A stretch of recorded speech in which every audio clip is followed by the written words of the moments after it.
All abode dito sa amo sa Rochelle, Illinois, na pundo mi sa kuan po sa farmhouse sa akong foster parents. Unya mura siya blessing in disguise kay diri sa pagadian mo gud po kanang kuan biya siya kanang city kaayo yung napud Cagayan City kaayo. Yes. Saba kay rumaragas ang jeep and all that. Oo. Then nahitabo ato po kay adto dayon sa niadto na mi dito among mga makita cute kay ma'am kay kanang mga sheep, kanang mga manok, mga pato.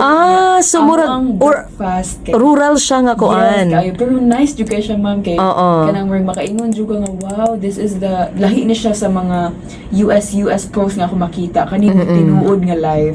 Thankful kay ko sa akong foster parents ato kay love kay Manila tas kanang inig pukaw gid mi tuk sila nga. Hello my princesses, I cook breakfast for you, eggs and all that, mga ribs sa kuan. Unya cute kayo kay babe. Ang among ginakaon nga egg kay ginakuha pa nila on that spot mismo anang buntaga nga nigilay siya sa kuan. Wow. So there to cook, dayon fresh kayo siya ma'am. So man ato kay among naapod mi nami ato nga balay ma'am kay naapod mi isa ka Brazilian sister kay dagkuan pud siya exchange program. Yes po. Pero kato siya kay 1 whole year gyud so dito gid siya naghuman sa iyang college man yata. Wow. College or senior high school something ana. So dito siya so mura may kanang kuan gyud international gyud tas napad sila kanang isa ka Haitian nga adoptee si Miriam.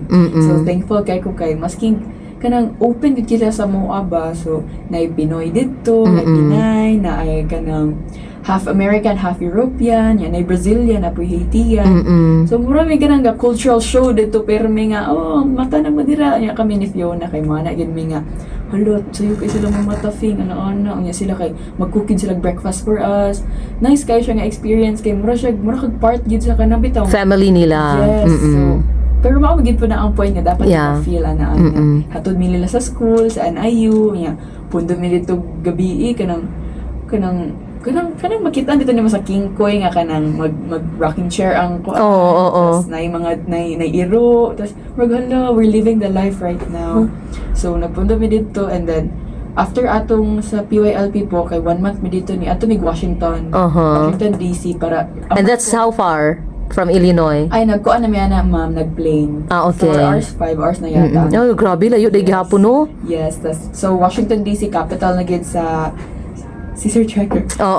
So, nag-capital na gid sa US ang nahitabo po kay dito na mo gi-defend or like gipakita na gyud sa US Embassy mismo ang amuang project nga human nami na train nami we are ready to go back to the Philippines and do our part ana nagsuot mi dito sa among mga cultural garb ang mga andig nga kuan ang uban kay nagsuot sila ganang sa mga Muslim bitaw nila nga kanang and then nagdance mi dito sa atubangan sa White House so pag man ato kay nagmutanang-utana sila nya kanang amazed kay sila sa mga kay wow colorful kay mo ana si murag ang naala ang kulang gyud sa ato bitaw diri sa kalibutan no kay kanang kuan kanang pag-accept bitaw ug ang kanang knowledge nga dili pasabot nga kung ang iba mabalita bitaw kay kanang for example kuan madungog man gyud ta diri sa Mindanao nga sige daw gera ana we are more than that naagi tay mga things nga kanang